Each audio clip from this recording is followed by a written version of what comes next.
The first time Richard called me just a wife, it was in our kitchen, barefoot, sleepy, laughing like it was a compliment. The last time he said it, it was in a private dining room lined with dark wood and old money, in front of the exact people who kept his business alive. And 10 minutes after that, his empire began to die. Not because I snapped or screamed or threw a drink in his face. Not because I plotted some melodramatic revenge. It collapsed because the foundation had always been borrowed trust, borrowed contracts, borrowed credibility, and I happened to be the person who owned the loan. Lumen was one of those restaurants where the menu was more performance than food. Leather-bound, no prices, words like foraged and hand-selected, and waiters who spoke the way surgeons do when they are about to cut. Richard loved Lumen. He loved the room that always seemed to glow warm around him, the way people turned when he walked in, the way the host remembered his name. He loved that it made him feel like the main character of the city. He didn't love that I insisted on wearing a simple black dress instead of the jeweled, clingy thing he'd laid out for me on the bed. "You should dress like you belong," he'd said, watching me zip up the black dress. I'd met his eyes in the mirror and smiled, soft, harmless. "I do," I'd said. He laughed, like I'd made a cute joke. Richard was talented at laughing. He could turn it into a weapon or a welcome depending on what suited him. That night, he used it as a weapon. We were seated in a private dining room. Just us, Richard's 3 favorite business friends, and 4 executives from Hartwell Group. Hartwell Group. Richard's dream client. He'd been chasing them for 2 years. Cold emails, golf invitations, charity auctions, endless let's circle back meetings. He'd told me, with the intensity of a man praying, that if he landed Hartwell, he'd finally be in the big leagues. The funny thing was, he already had Hartwell. He just didn't know he did. Or rather, he didn't know I did. The room smelled like citrus and wine and expensive ambition. A vase of white orchids sat in the center of the table as if beauty could soften the tension. On the wall, a mirror reflected us all, polished suits, gleaming watches, and me, quiet, composed, smiling with the kind of calm that made people assume I had nothing to say. Richard's hand rested on my shoulder as we sat, the way a man rests his hand on a trophy he's proud to display. His fingers squeezed once, not enough to hurt, but enough to remind. "Remember your role." I smoothed my napkin into my lap and looked down at the place card. Mrs. Montgomery. My name, stripped down to an accessory. Across from me, the Hartwell CFO, Evelyn Park, studied Richard with an expression that didn't change much. She was elegant in a way that didn't ask for attention. She didn't need it. Power clung to her like perfume. Next to her sat Jonah Klein, Hartwell's head of strategic partnerships, the kind of man who smiled often and meant it rarely. Beside him, an older gentleman with silver hair and quiet eyes, Conrad Ellis, Hartwell's chairman. Conrad had once called me the smartest person in the room in an email. Richard had never read that email. He'd never been on the thread. Because my life had been split into 2 clean halves for 7 years, the wife he thought he married and the woman I actually was. The waiter poured water and then offered Richard whiskey. Richard didn't hesitate. "Gentlemen," he said, lifting his glass after the first sip, "to new partnerships." His friends chuckled, his chest swelling as if he'd already won. He aimed a bright smile at the Hartwell Group. "Evelyn, Jonah, Conrad, thank you for doing us the honor." Evelyn's smile was polite. "We're here to understand alignment." Richard nodded like a man who heard what he wanted. "Of course. Alignment. Synergy. All that good stuff." His friends laughed again. One of them, Ben, the loudest, leaned back and glanced at me. "And this is the famous Sarah." Richard's hand tightened on my shoulder. "Yes," he said, "my Sarah." As if I belonged to him like a piece of property.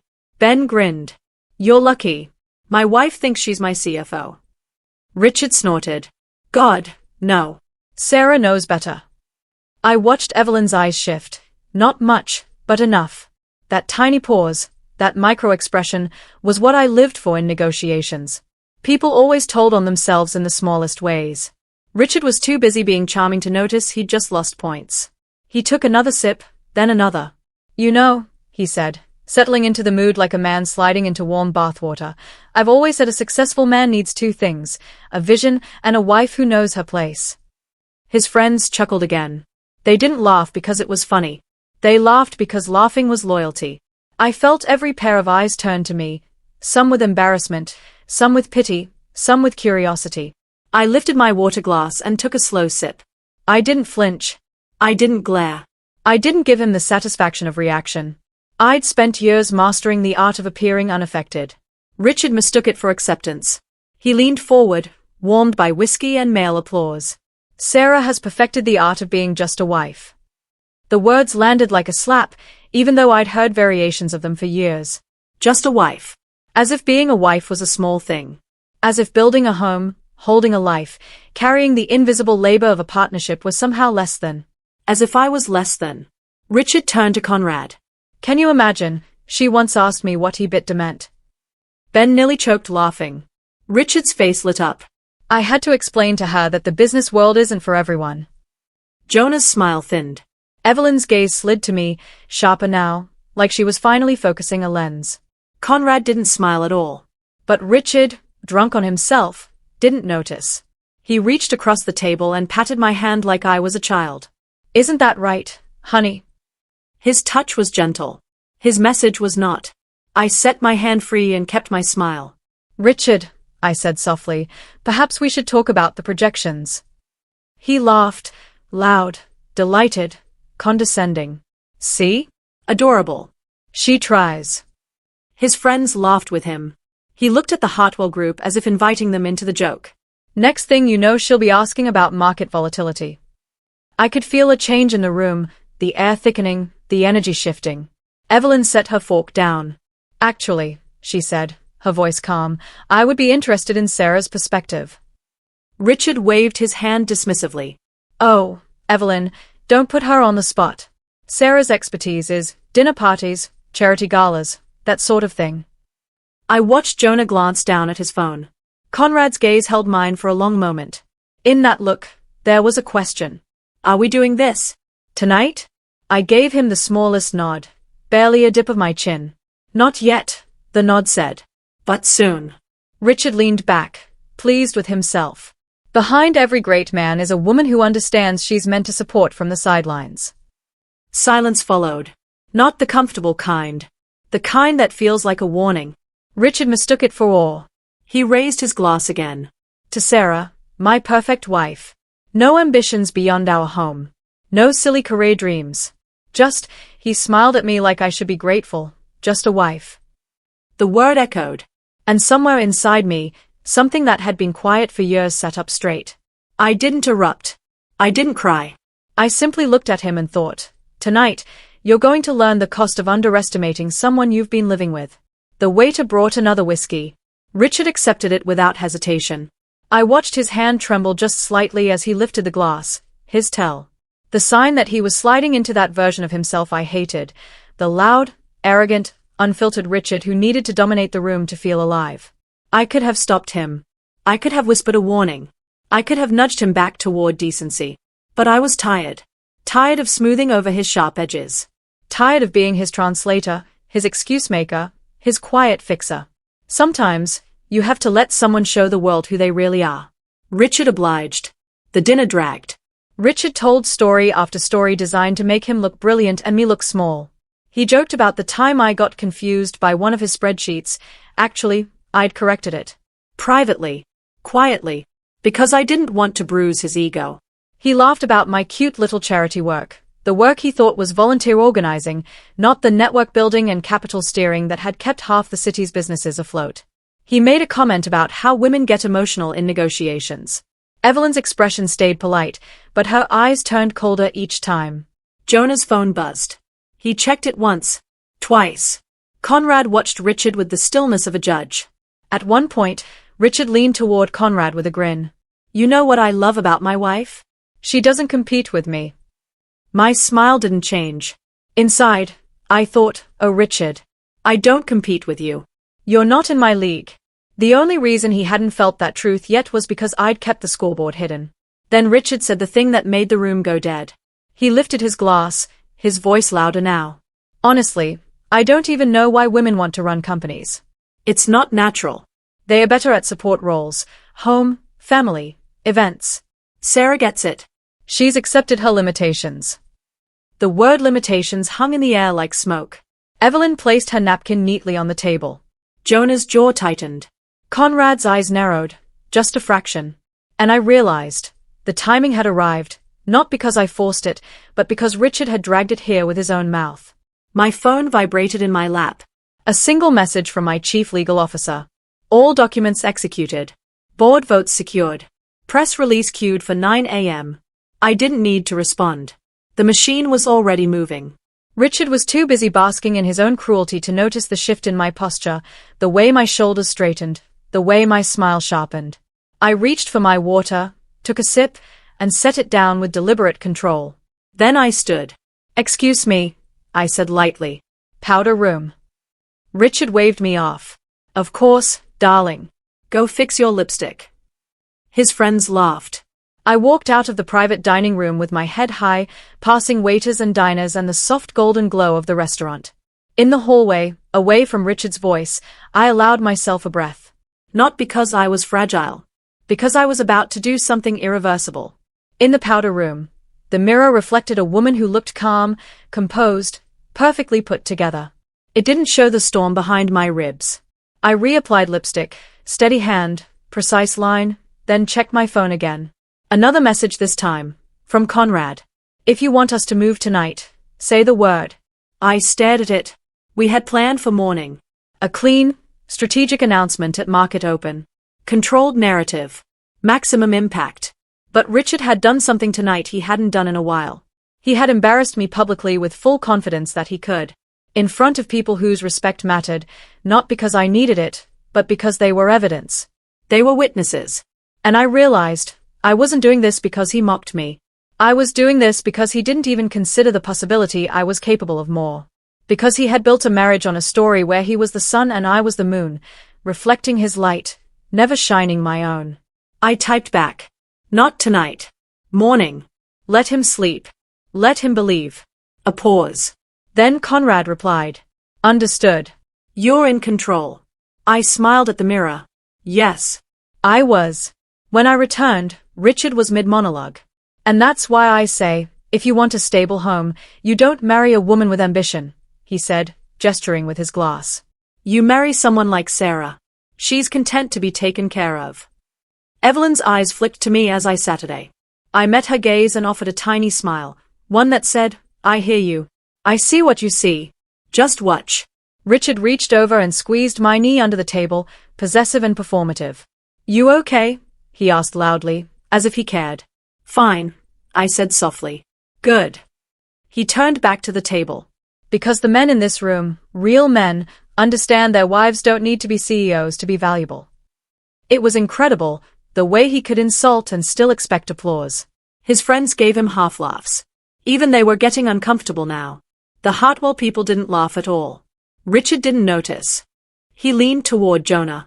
"So, Jonah, we'll get that term sheet signed tomorrow, yes?" Jonah's smile was thin. "We'll see." Richard grinned like that was a yes. "Fantastic. Because once Hartwell comes aboard, Montgomery & Co. becomes unstoppable." He said Montgomery & Co. like it was a brand, not a liability. I watched Conrad's fingers tap the table once, slow, thoughtful. His eyes slid to me again, and in them I saw something like respect. Not pity. Not sympathy. Recognition. People like Conrad didn't respect performance. They respected leverage. He knew what was coming. Richard didn't. Dinner finally ended. Handshakes, polite smiles, tight farewells.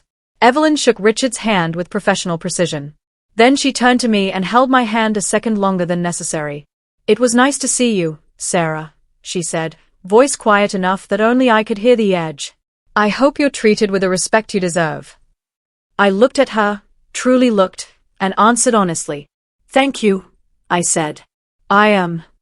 Then I let go. Richard, oblivious, guided me out with his hand on my back like I was a piece of luggage he was proud to own. In the car, he exhaled happily. "That went perfectly." I didn't answer. He leaned his head against the seat. "Did you see Conrad's face? He loves me." I looked out the window at the city lights. Conrad didn't love Richard. Conrad barely tolerated him. Conrad loved numbers. And my numbers had been better than Richard's for 5 years. Richard's phone buzzed. He checked it, frowned, then shrugged. Probably my ops team. Always panicking. His voice slurred slightly. The whiskey had done its work. 10 minutes into the drive, he was asleep. I drove us not home, but downtown. To my building. The one Richard thought was my charity office. It was a tower of glass and steel, its lobby lit bright even at midnight. Security recognized me, nodded, opened the gate. I parked in my reserved spot. Sarah C. Martinez, CEO. Richard never saw the sign. He never looked. He never cared. In the elevator, the scanner read my fingerprint and carried me to the executive floor. When the doors opened, my world greeted me, quiet, sleek, alive with purpose. My assistant, Nia, stood waiting, tablet in hand. She wore her hair in a tight bun and her expression in steel. "You're late," she said softly, then softened. "Everything's ready." "Good," I answered. Inside my office, the city spread below like a field of glittering possibilities. Conrad was there, along with Evelyn and Jonah. And two other people Richard would have recognized instantly if he'd ever paid attention, the CEOs of his other major clients. All of them standing in my space. All of them calm. All of them waiting on my decision. Evelyn crossed her arms. He was worse than I expected. "I told you," Conrad said. Jonah exhaled. "It's not just the sexism. It's the arrogance. He talks like contracts are trophies instead of responsibilities." I walked behind my desk and Saturday. The chair fit me like truth. "He's been like that for years," I said. Tonight was simply the first time he did it in front of people who don't have to tolerate it. Conrad slid a folder toward me. On the cover, Hartwell Group, Strategic Realignment Agreement. Jonah placed another, Termination Notice, Montgomery and CO. Evelyn watched my face. "Once we do this, he'll be finished." I opened the folder slowly, reading even though I knew every line. My legal team had written it. My analysts had modeled the impact. My board had approved the move. It wasn't emotion. It was strategy. Richard's firm was bloated. His margins were weak. He overpromised and underdelivered. He relied on charm where he needed structure. And lately, he'd become a risk, unpredictable, sloppy, drunk at the wrong moments. The market didn't forgive that. Neither did Hartwell. I picked up my pen. A Mont Blanc, heavy and smooth, the same one I'd used to sign my first billion-dollar deal. Conrad's voice softened. "Sarah, are you sure?" I didn't look up. "He mocked me in front of you." "That's not what I mean," he said quietly. "Are you sure you're ready for him to know who you are?" My pen hovered. For 7 years, I'd kept my identity separate for one reason: peace. Richard had always needed to feel bigger than the room. If he'd known I was a CEO, he would have tried to compete, to dominate, to control. He would have turned our marriage into a battlefield. So I let him think I was small. I told myself it was harmless. I told myself I didn't need him to understand me. But tonight, watching him publicly reduce me to a prop, I realized something ugly. He didn't love me as I was. He loved me as he imagined me. Quiet, grateful, dependent. That love was conditional. It wasn't love. I signed. The pen scratched the paper, a simple sound that carried the weight of endings. Evelyn exhaled. Jonah nodded once. Conrad's eyes held mine and his mouth curved in the faintest smile. "Then it's done," he said. "It's done," I agreed. Nia tapped her tablet. Press release queued. Media embargo confirmed. Market open, 9 a.m. I leaned back, the adrenaline steady and clean. Outside, the city didn't know yet. Inside, the machine was already moving. I drove home with Richard asleep beside me, his mouth slightly open, his tie loosened, the king of his small world unaware that his crown was made of paper. At home, I helped him to bed. He mumbled something about being a perfect wife. I watched him fall asleep again, and for a moment, I felt, not triumph, grief. Not because I would miss his arrogance. Because I realized how many years I'd spent shrinking for someone who would never have expanded for me. I slept for 2 hours. At 5:30 a.m., I was up. At 6:15, I was in my own car, driving back to my tower. At 7 o'clock, I was on the executive floor, coffee in hand, blazer buttoned, hair pinned back. The world I loved was waking up. Emails, market whispers, analysts aligning their predictions like chess pieces. Nia walked into my office. He's at his office. Already. He's calling Hartwell. Calling everyone. I smiled faintly. He thinks last night worked. Nia's eyes sharpened. Do you want me to block his calls when? No, I said. Let him call. Let him feel ignored. At 8:30, my legal team confirmed everything was locked. At 8:45, my PR director walked in, eyes bright with controlled excitement. CNBC is ready. Bloomberg is ready. The Journal is ready. They all want the same thing. What? The story, she said. The reveal. I nodded. They'll get it. But they'll get it on my terms. At 8:57, my phone rang. Richard. I stared at his name on the screen for a second longer than necessary. Then I answered. Hi, darling. His voice was tense, trying to sound casual and failing. Where are you? At work, I said. Not a lie. What work? Your charity thing. I smiled. Yes. He exhaled sharply. Okay. Listen, have you heard from Hartwell this morning? Conrad's not answering. Jonah's not answering. Evelyn's not answering. I glanced at the wall clock. 8:59. Maybe they are busy, I said.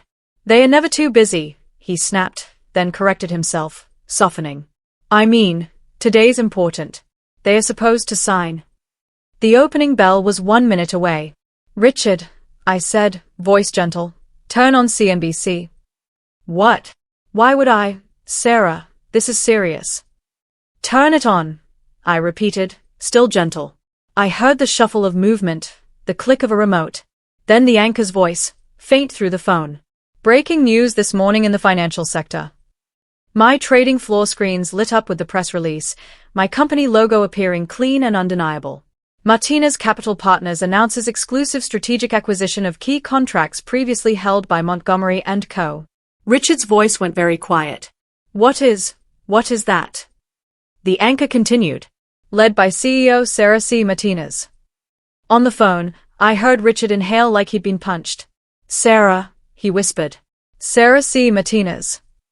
My eyes didn't leave the screen where his company ticker flashed red. In the first seconds, it dropped 8%. Then 12. Then 20.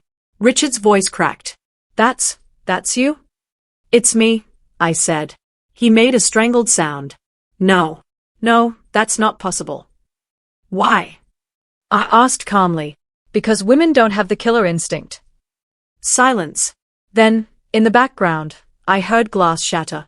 I imagined his whiskey tumbler hitting the wall. He swallowed hard. You own Martinez. I built Martinez, I corrected softly. I run it. He sounded like he was struggling to breathe. How long? 7 years, I said. 7. He coughed out a laugh that wasn't laughter. We've been married 7 years. I know. You lied to me. I didn't, I said, and felt the truth settle in my bones like steel. You assumed. You never asked. You never cared enough to see past the role you assigned me. His voice rose, panicked now. This is a mistake. Hartwell can't. Conrad wouldn't. Evelyn wouldn't. They would, I said, watching his stock plunge again. Because they are doing what's best for their company. And that isn't you. But his voice broke. I'm your husband. And I was just a wife, I said, my tone still calm. That's what you told everyone last night. He made a choking sound. Sarah, please. Call it off. Fix this. I watched the ticker freeze briefly, volatility halt. A risk warning. Analysts scrambling. This isn't personal, I said, and meant it in the most devastating way. It's business. The kind you said I wouldn't understand. His breath came ragged. So you're destroying me because I embarrassed you?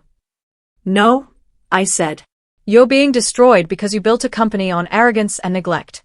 Because you believed contracts were yours by right instead of earned by performance. I paused. And because you believed your wife was too small to matter. In the background, I heard voices, his staff, his office in chaos. Sarah, he whispered, and I heard something in it I'd never heard before. Fear. I didn't save it. I simply acknowledged it. I'll be home tonight, I said. We'll talk. Talk about what? He begged. I let my smile finally reach my eyes. My career. And I ended the call. By noon, Richard's company had lost more than half its value. By 2, the news cycle had turned him into a headline. By 5, the city knew what I'd been for years. Not a quiet spouse in the corner, but a woman who had been steering capital while pretending to arrange flowers. The press wanted a villain and a hero. They wanted revenge. They wanted drama. They didn't understand how boring real power could be. Real power was contracts, compliance, performance metrics, risk mitigation. Real power was the patience to let someone underestimate you long enough to reveal exactly where their blind spots lived. When Richard showed up at my office that evening, security called up first. "He's in the lobby," Nia said. Her voice carried the satisfaction she tried to hide. "He's not doing well." "Send him up," I replied. A few minutes later, my door opened and Richard stepped in. Gone was the confident man from Lumen. His suit was wrinkled, his eyes red-rimmed, his face pale. He looked smaller than I'd ever seen him, like arrogance had been holding him up and someone had kicked the support away. He stared at my office, the glass walls, the city behind me, the quiet hum of a company that didn't revolve around him. Then his eyes landed on the nameplate on my desk.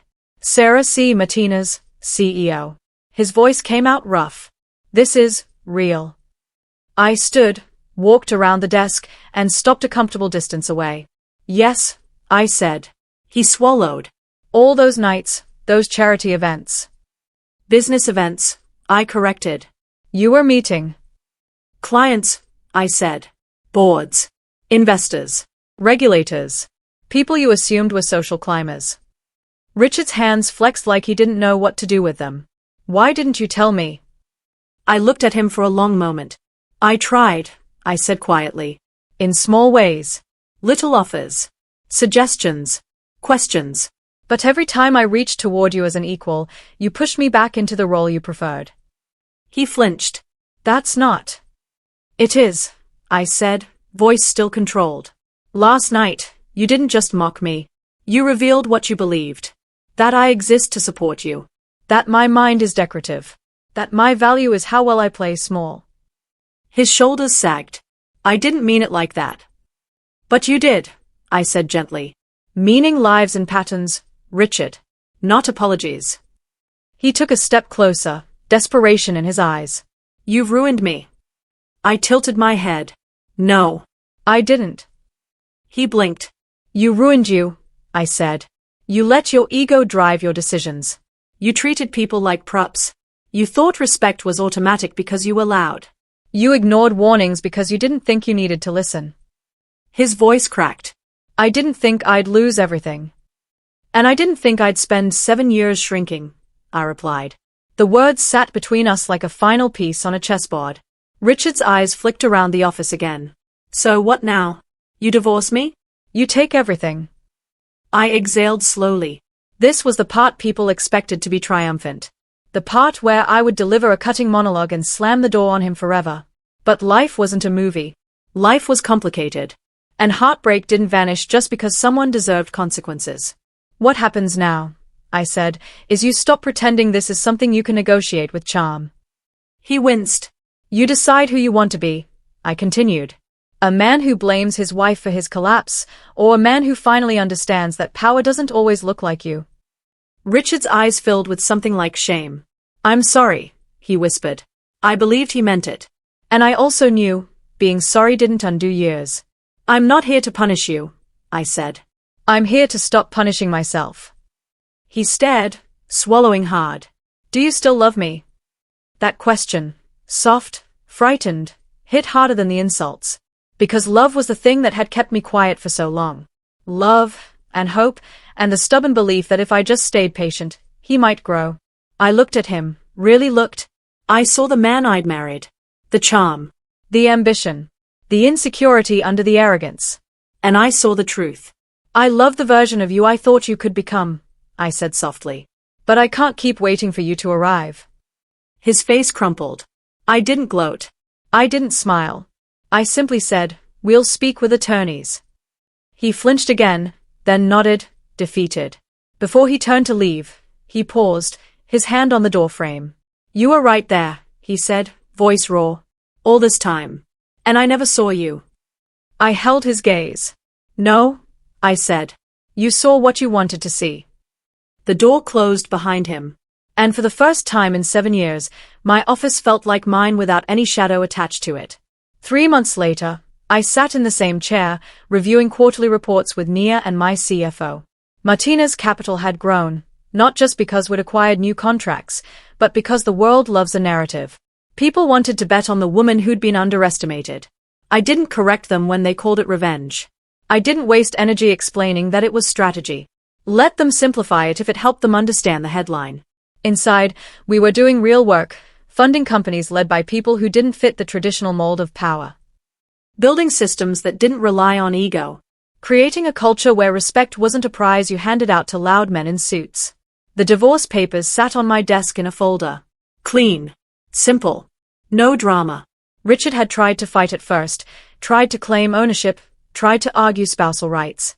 Then the court documents, the corporate structure, the ironclad legal separations I'd built years ago did what they were meant to do. They protected what I created. He backed down quietly after that.